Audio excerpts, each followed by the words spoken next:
visions through my dreams, seeing myself swimming in the universe.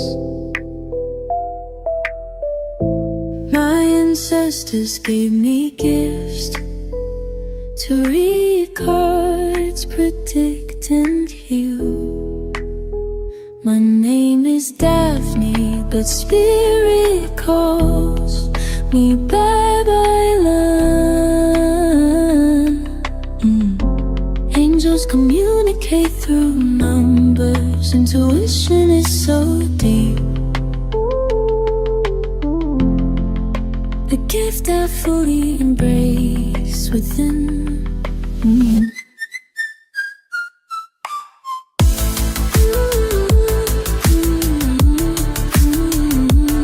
Everyone, welcome po sa inyong Almost Personal Reading. So, tingnan po natin kung ano yung nangyari sa pagkakita mo. Alam ko po na this is a general reading. So, you may resonate po sa pagkakita mo ito o makakoto mo. So, that's already yours. Pwede po ipaalam sa inyo na this is a timeless reading. So, whenever you see the reading, the message is meant to find you. We have the word folklore, the page of swords, and the four of swords. Someone who is going to actually more lesson. At not na parang yung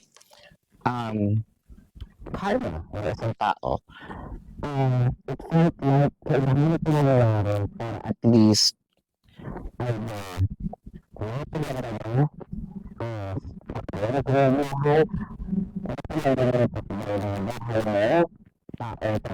niya. It felt like meron ditong, let's say, itong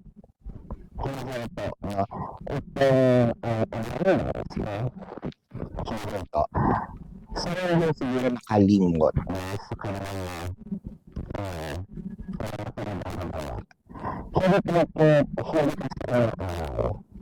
isang tao. Ibig sabihin,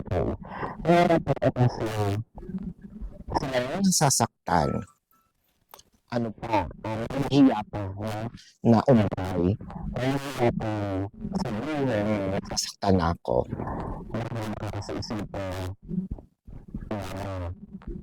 Nag-iinarte,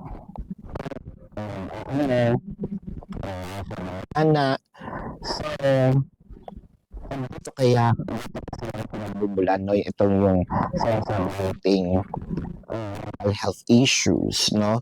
Kasi sinasarili. It felt like someone here also need to speak up. Pero kami nagsasalita na to, bigla na lang sasabog, no? Itong kanyang galit.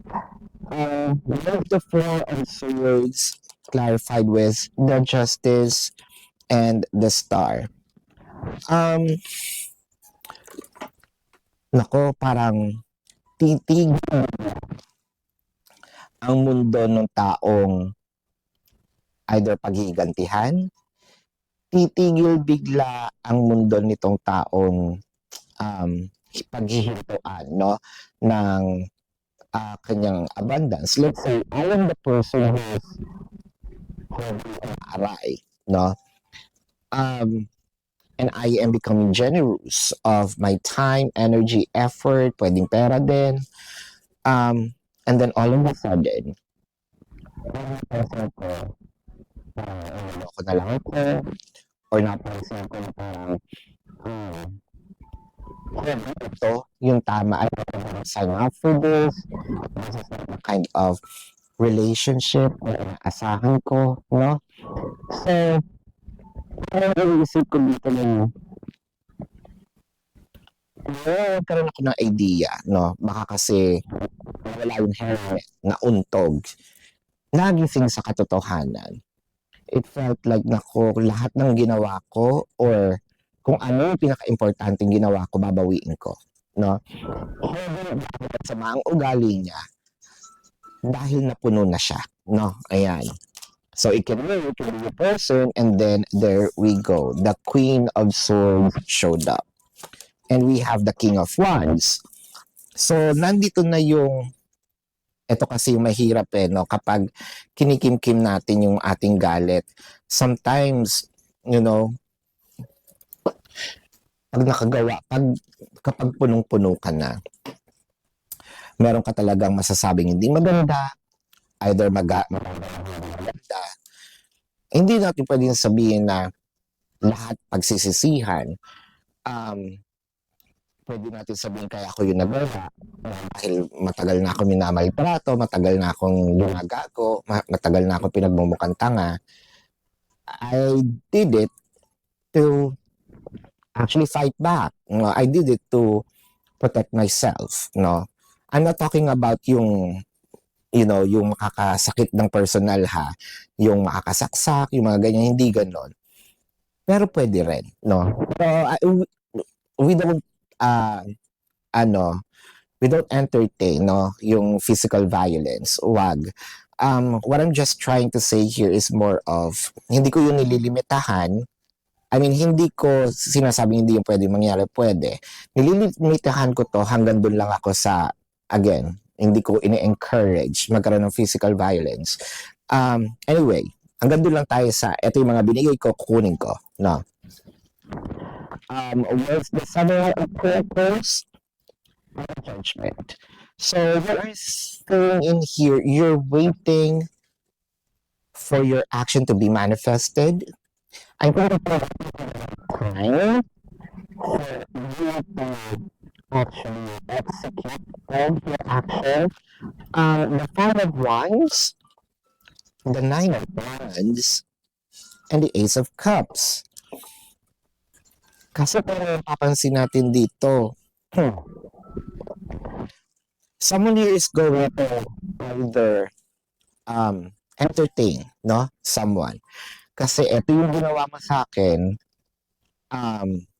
probably, you placed me in a third-party situation na parang pinakaayoko, and now, intentionally, siguro na mag-entertain din ako ng iba, kahit, dahil alam ko naman, meron na third party, or alam ko na parang ako yung third party, why would bakit ko ililimit yung sarili ko doon sa third party situation where pwede naman ako makakuha ng ako yung una, ako yung first, ako yung legal, So, I think dahil ganun yung gagawin kahit mahal pa kita. Pero kasi ang mangyayari dito, that will be the door para itong taong tumatauhan. And I feel like hahabulin ka, ikaw na ipopursue. Pero yun, kasi nagawa ko, ang tanong ko lang dito, kaya mo bang patawarin? Buo ba trust mo, dito sa taong to, na kampanya ka, Kasi kapag isa dyan hindi, ang sagot mo ay hindi, I feel like dadalin mo lang yung sarili mo sa isang loop na wala kang peace of mind, di ba?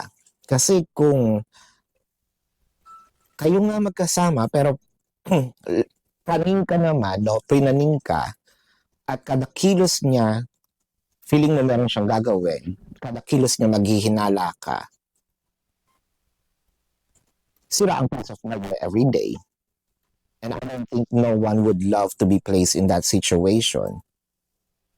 Or someone like it. I don't know. Pero akin, protecting my peace of mind. Ikaw, let me know sa comment section. This is your reading.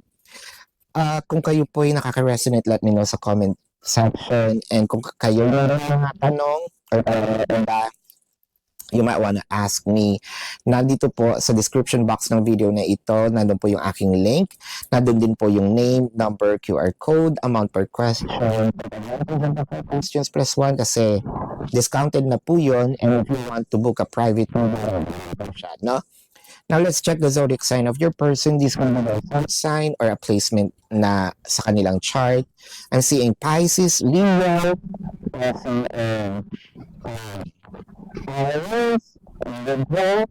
Taurus, Scorpio, Aquarius, Taurus, Libra, nasabi natin. Aquarius, yes. Gemini is here. I am seeing Sagittarius. Sa Libra reading, maraming salamat. See you po sa susunod na readings. Bye-bye.